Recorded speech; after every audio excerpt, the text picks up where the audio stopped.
నిన్నటి నుంచి ఇవాళ వరకు సాక్షి టీవీ టెలికాస్ట్ కూడా కావడం లేదనంటే నిజంగా ఏకపక్షంగా ఎమర్జెన్సీ పరిపాలనను తలపిస్తూ తమిళనాడులో కూడా ఛానళ్ళు ఉన్నాయి, డిఎంకేకు ఛానళ్ళు ఉన్నాయి, ఏఐడిఎంకేకు ఛానళ్ళు ఉన్నాయి. కానీ ఎవరు అధికారంలోకి వచ్చినా కూడా ప్రతిపక్ష పార్టీకి సంబంధించిన ఛానళ్ళు ఎవరు రద్దు చేయరు, ఎవరు కట్ చేయరు. రాజశేఖర రెడ్డి గారు ముఖ్యమంత్రిగా ఉన్నారు. రాజశేఖర రెడ్డి గారికి వ్యతిరేకంగా అప్పుడు కూడా చాలా మీడియా సంస్థలు వ్యతిరేకంగా కూడా ఉండేటివి. కానీ ఏ రోజు రాజశేఖర రెడ్డి గారు ఆ మీడియా ఛానళ్ళను కట్ చేయడము, ఆ మీడియా ప్రచురణలోకి రాకుండా చేయడము, ఆ మీడియా టీవీ ఛానళ్లను రద్దు చేయడము, కట్ చేయడం ఎప్పుడు చేయలేదు. ఇటువంటి కొత్త సాంప్రదాయం ఇవాళ చంద్రబాబు నాయుడు గారు నాంది పలికారు.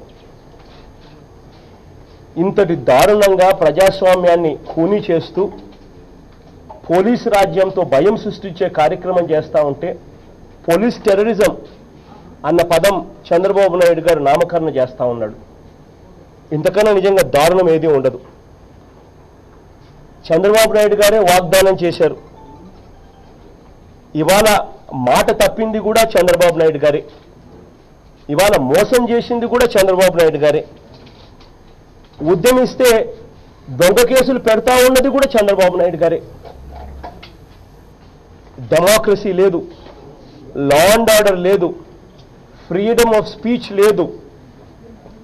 చివరకు ఇవన్నీ చూస్తే తిరగబడక ప్రజలు ఏం చేస్తారని అడుగుతా ఉన్నా.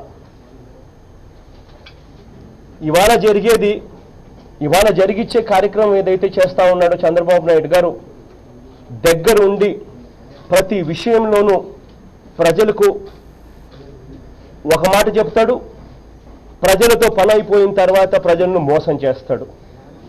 ప్రజలకు ఎన్నికలప్పుడు అబద్ధాలు చెప్తాడు, ఆ తర్వాత ఎన్నికలు అయిపోయిన తర్వాత ప్రజలను మోసం చేస్తాడు. ఆ ప్రజల తరపున ఎవరైనా అడిగితే వాళ్ళ మీద బండలు వేస్తారు, అడగడమే తప్పన్నట్టుగా. నిజంగా ఒక ముఖ్యమంత్రి స్థానంలో ఉన్న వ్యక్తో లేకపోతే ముఖ్యమంత్రి రేసులో ఉన్న వ్యక్తో ఈ మాదిరిగా అబద్ధాలు ఆడి మోసం చేసే పరిస్థితి ఉంటే ఇక అకౌంటబిలిటీ అనేది ఎక్కడా ఉండదా? ముఖ్యమంత్రి రేసులో ఉన్న వ్యక్తి ఎన్ని అబద్ధాలైనా ఆడుతూ పోవచ్చా, ఎన్ని మోసాలైనా చేస్తూ పోవచ్చా? ఇది ధర్మమేనా? నువ్వు మోసం చేస్తున్నావయ్యా ముఖ్యమంత్రి గారు అని చెప్పి ప్రజలు అడగడమే తప్ప, ప్రజలు గట్టిగా నిలదీయడమే తప్ప ఈ వ్యవస్థలోకి అకౌంటబిలిటీ రావాలి. ముఖ్యమంత్రి కానీ ముఖ్యమంత్రి అభ్యర్థిలో ఆ రేసులో ఉన్న అభ్యర్థి కానీ ఏదైనా మాట చెబితే ఆ మాట మీద తాను నిలబడకపోతే మోసం చేసే కార్యక్రమం జరిగితే ప్రజలు తిరగబడతారు అన్న భయం రావాలి.